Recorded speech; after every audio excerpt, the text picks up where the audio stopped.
Assalamualaikum warahmatullahi wabarakatuh. Perkenalkan, nama saya Umriyati Putri Kagole, Prodi Pendidikan Fisika, Fakultas Sains Teknik dan Terapan. Saya dari kelompok 6. Di sini saya akan mempresentasikan hasil observasi saya selama PLP1 di Sekolah Mitra SMA Negeri 7 Mataram. Saya akan membahas dari bab per bab, yaitu bab 1 tentang visi, misi, dan SOTK sekolah atau biasa disebut struktur organisasi tata kerja sekolah. A. Visi dan misi sekolah. Visinya itu menjadi lembaga pendidik pencetak insan yang beriman, berprestasi, berbudaya, dan peduli lingkungan. Dan misi sekolahnya itu yang pertama, di sini ada beberapa misi. Yang pertama itu menyelenggarakan pendidikan yang didasarkan pada penerapan nilai-nilai agama dan perilaku akhlak karimah dalam kehidupan sehari-hari. Yang kedua, melaksanakan pembelajaran aktif, kreatif, efektif, menyenangkan, dan keseimbangan untuk mengembangkan potensi keilmuan peserta didik. Yang ketiga, mewujudkan semangat kompetensi berprestasi kepada seluruh warga sekolah. Yang keempat, melaksanakan program bimbingan dan pengembangan minat dan bakat peserta didik untuk menghasilkan prestasi dan lulusan berkualitas tinggi yang berbudaya dan peduli dengan lingkungan. Yang kelima, mewujudkan sumber daya manusia yang budaya positif dan berkualifikasi. Yang terakhir, itu mewujudkan sekolah yang bersih, hijau, dan sehat tanpa narkoba. Itu visi dan misi sekolah dari sekolah. Terus yang B, deskripsi usaha. Deskripsi usaha atau bagaimana implementasi sekolah dalam mewujudkan visi dan misinya. Ini menurut pendapat saya, deskripsinya itu seperti ini. Usahanya yang dilakukan sekolah untuk mewujudkan visi misinya adalah memberikan motivasi, pembelajaran yang mendidik karakter setiap siswa atau siswi, dan membangun keemosional agar mereka mampu membentuk bakat yang ada pada diri mereka sendiri atau pribadi. C. Struktur organisasi sekolah dan deskripsi tugas masing-masing komponen. Di sini banyak sekali struktur organisasi sekolah, dan di sini saya akan membacakan hanya sebagian yang saya presentasikan dan fungsinya. Nah, yang pertama itu komite sekolah, tugasnya sebagai memberikan pertimbangan dan penentuan dan pelaksanaan kebijakan pendidik. Yang berikut, kepala sekolah, tugasnya membimbing, membantu rekan-rekan kerja dan menjalankan tugasnya masing-masing. Atau biasa disebut kepala sekolah itu memberikan arahan atau menuntun gitu. Yang berikut, wakase kurikulum, tugasnya memahami, mengkaji, dan menguasai pelaksanaan dan pengembangan kurikulum. Jadi kebanyakan kita udah tahu setiap sekolah itu punyai masing-masing struktur organisasi dan deskripsi tugas masing-masing. Jadi hanya beberapa saja yang saya presentasikan. Saya akan deskripsikan bagaimana deskripsi usaha atau nilai sekolah dan mewujudkan struktur organisasi tata kerja. Deskripsi itu melakukan koordinasi pada pengurus struktur organisasi tata kerja dan memberikan arahan sesuai fungsi dan tugasnya masing-masing.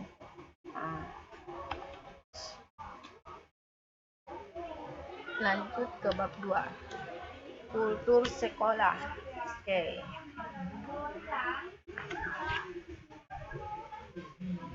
A. Deskripsi kegiatan 3S. Setelah kami melakukan observasi di SMA Negeri 7 Mataram, kami bukan hanya mendapatkan 3S, tapi 5S, yaitu sapa, salam, senyum, sopan santun. Setelah kami melakukan observasi, baru kami tahu bukan hanya 3S yang mereka terapkan, tapi 5S. B. Deskripsi sekolah memiliki prestasi akademik dan bagaimana strategi sekolah dalam mencapai prestasi tersebut. Oke. Memiliki prestasi akademik seperti penulisan karya ilmiah, karya tulis, dan olimpiade fisika. Adapun strategi yang dilakukan pihak sekolah adalah melatih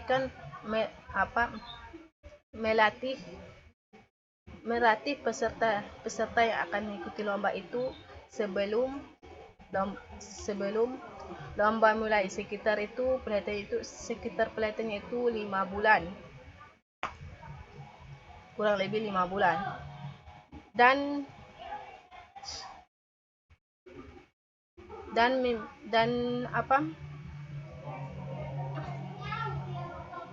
membimbing siswa itu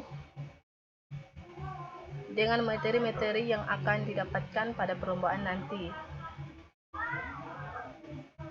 atau meminta bantuan dari pemateri di luar sekolah agar siswa itu lebih memahami lagi materi yang nanti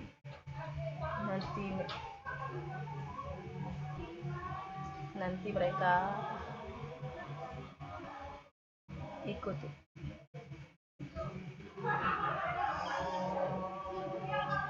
agar membantu pemahaman mereka itu lebih luas.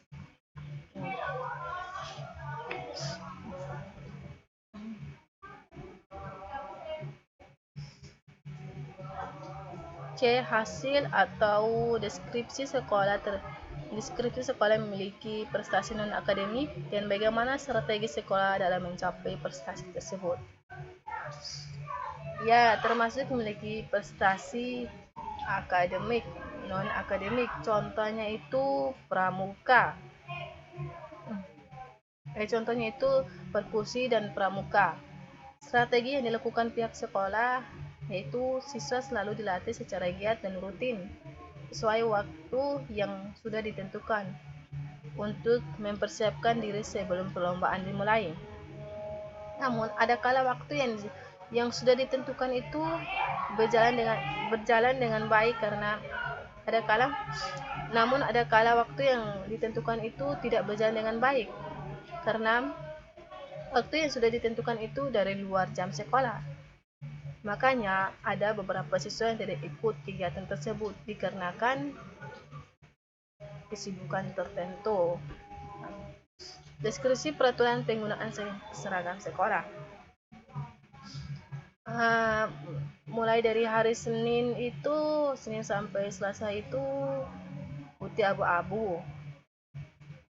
Rabu, Kamis itu Kasmanju SMA Negeri 7. Jumat itu baju intak, terus Sabtu itu seragam pramuka.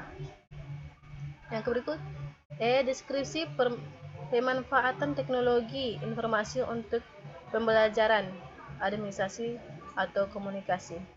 Sudah sangat baik dan menggunakan teknologi dan informasi dalam pembelajaran maupun administrasi atau komunikasi. Para pengurus begitu toleransi dalam mengatasi administrasi dengan menggunakan komunikasi yang baik seperti memberikan arahan bagaimana cara membayar SPP di sekolah. Yang F, deskripsi hubungan sekolah dengan orang tua siswa dan komite sekolah.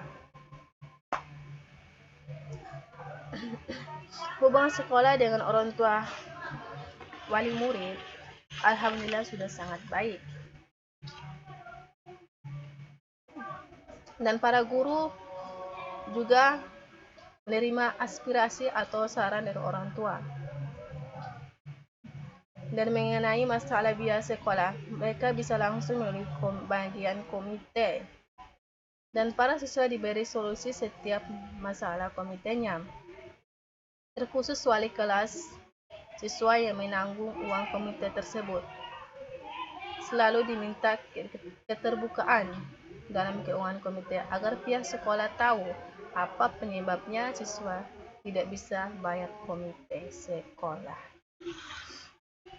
Yang ke deskripsi pelanggaran-pelanggaran yang dilakukan oleh siswa dan solusinya.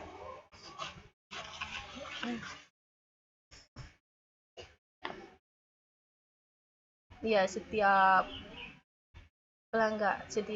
orang melanggar peraturan maka disangsikan, dikasih hukuman sesuai sanksinya.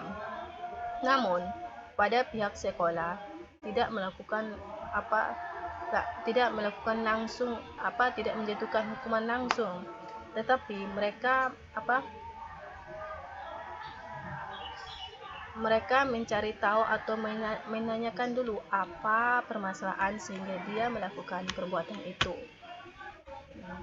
Jadi kalau sesuai dengan peraturannya, maksudnya alasannya itu bisa masuk akal, berarti sanksinya itu akan diringankan. Namun dia sengaja atau dia ingin melakukan itu, atau dia sudah tahu tapi dia melakukan itu, pelanggaran itu, maka dia tetap mendapatkan sanksi. Tidak ada toleransi. Berikut deskripsi permasalahan non-akademik dan biasanya dialami oleh peserta didik di sekolah dan solusinya. Kurang disiplin sebab waktu yang ditentukan itu di luar dari jam sekolah. Memberikan arahan. Solusinya itu memberikan arahan dan menanyakan apa penyebab hal itu terjadi dan memberikan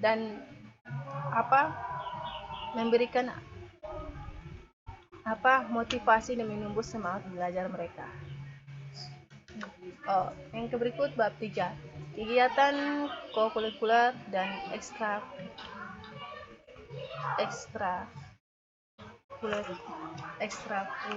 kokurikuler. Itu jenis kegiatan dan deskripsi kegiatan kokurikuler. Jenis kegiatannya itu seperti mengunjungi museum atau pantai seger dan pramuka dan lain-lain. Jadwal kegiatannya itu biasanya sudah ditentukan, namun dibatasi karena keadaan COVID-19 ini. Dan setiap kokurikuler mempunyai pembinaan masing-masing. Dan tidak semua tetapi sesuai dengan kebutuhan siswa tersebut dan dilaksanakan. Yang kedua, jenis kegiatan dan deskripsi kegiatan ekstrakurikuler. Jadwal kegiatannya itu sudah ada dan pembinaannya itu sesuai dengan kegiatannya. Berapa kegiatannya itu sesuai dengan pembinaannya.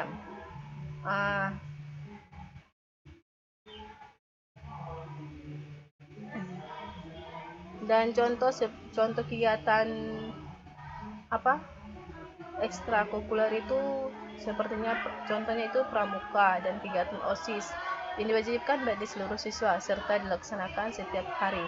Dalam satu hari bisa 2 ekskul, tetapi untuk sekarang terkendala karena adanya COVID-19 dan setiap pembinaan pada kegiatan ekstrakurikuler tidak semua siswa, tetapi sesuai dengan kebutuhan siswa atau siswi tersebut. Lanjut ke bab 4. Peraturan dan tata tertib sekolah. Peraturan dan tata tertib sekolah. Di sini ada banyak peraturan yang tidak bisa saya bacakan. Namun hanya sebagian yang saya bacakan, presentasikan. Jadi saya hanya bacakan 2 pelanggaran dan sanksinya. Yang pertama pelanggaran itu. Yang pertama itu berkelahi dengan melibatkan orang luar sekolah. Yang kedua, yang berikut menggunakan narkoba atau sejenisnya. Yang berikut mencuri barang milik siapapun di sekolah. Yang berikut berbuat kriminal. Yang berikut berbuat amoral. Yang berikut berkata kotor kepada guru atau staf, baik lisan maupun tulisan. Yang berikut tidak masuk tanpa keterangan 12 dalam sebulan. Sanksinya itu dikembalikan ke orang tua. Yang kedua, pelanggaran yang kedua yaitu berkelahi sesama teman di lingkungan sekolah. Yang berikut bolos lebih dari 2 kali, merokok di lingkungan sekolah, mengendara buku atau gambar porno, kaset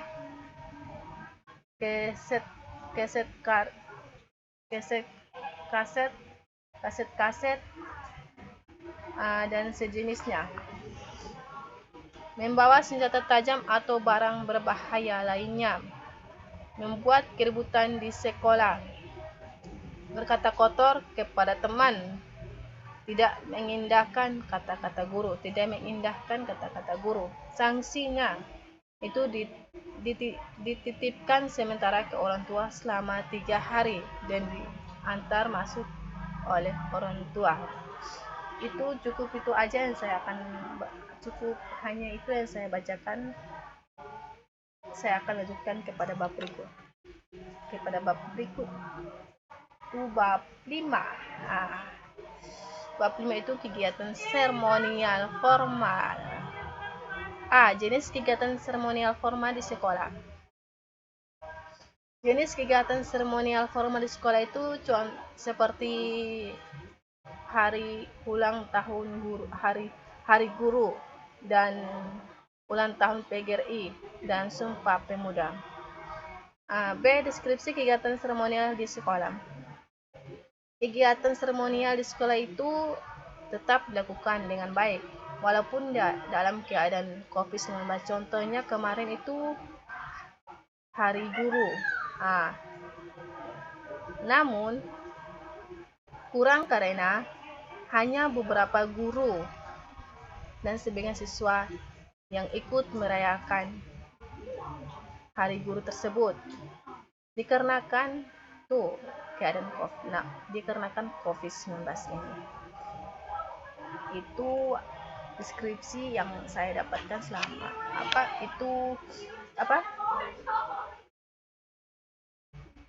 hasil deskripsi saya selama observasi.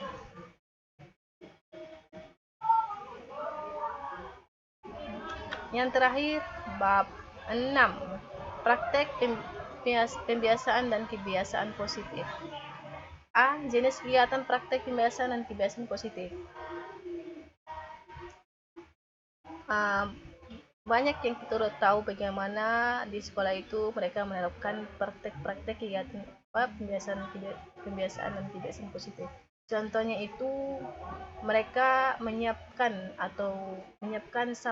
tempat sampahnya itu setiap kelas agar para siswa dan siswi itu buang sampah pada tempatnya agar mereka tidak mengotori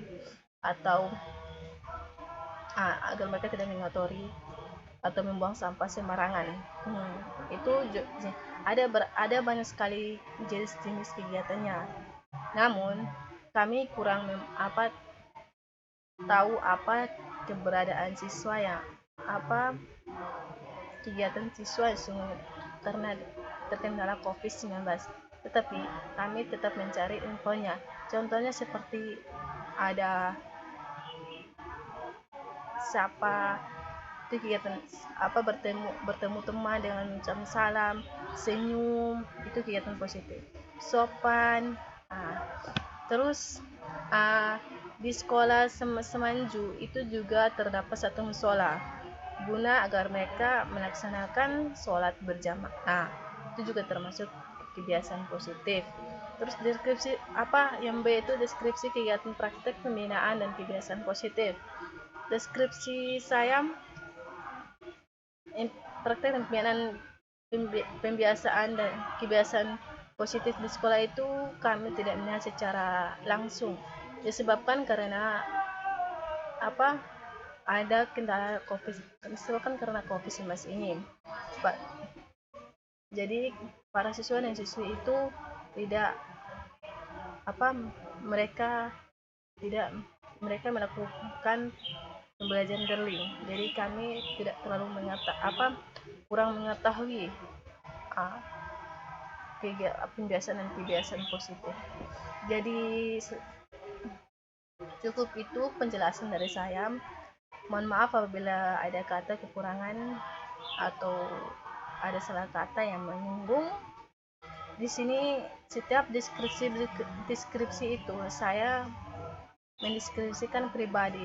Nanti kalau ada teman-teman yang ke sana untuk melakukan observasi, nanti teman-teman dapat deskripsi teman-teman berbeda, itu deskripsi teman-teman. Ini deskripsi menurut saya pribadi.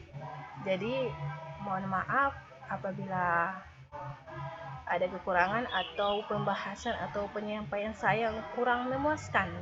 Jadi cukup sekian. Wassalamualaikum warahmatullahi wabarakatuh.